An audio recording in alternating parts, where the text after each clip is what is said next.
La situation caractérisée par la violence a enregistré ce mercredi 24 juin 2020 aux alentours du Palais du Peuple.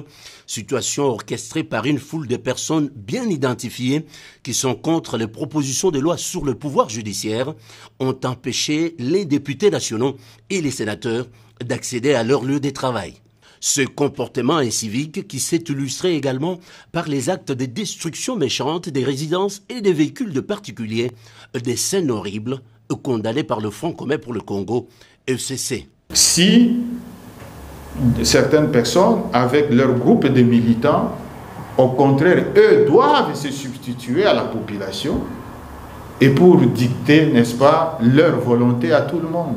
Vous parlez de 5 000, vous imaginez, qui vont dicter leur volonté à 90 millions de Congolais.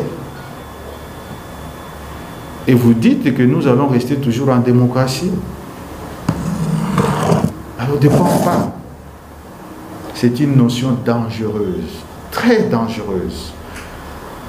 Il ne faut pas être complexé d'être minoritaire dans un pays ou dans un parlement. Il ne faut pas être complexé.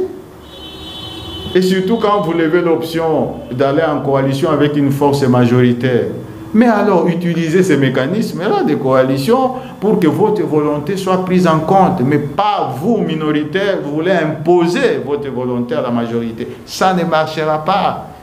Vu l'ampleur des dégâts causés par ces violences répétées dans les périmètres du Palais du Peuple, Némi Mouilagna lâche.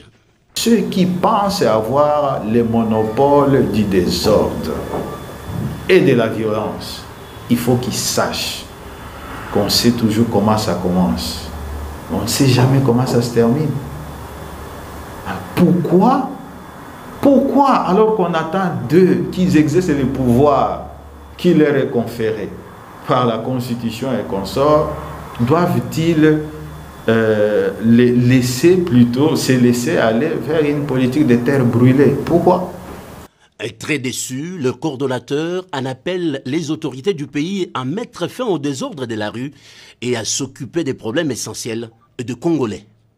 Et c'est comme ça que nous avons rappelé la fois passée, depuis 60, toutes les tentatives allaient dans le sens de brimer la majorité parlementaire ou le Parlement tout court ont été à l'origine de la déstabilisation de ce pays. Il faut que ça s'arrête. On n'en a pas besoin.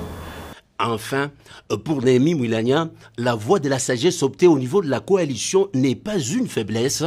Il est impérieux, a-t-il insisté, que les membres de la dite coalition regardent dans la même direction pour protéger la démocratie. Responsabilité oblige.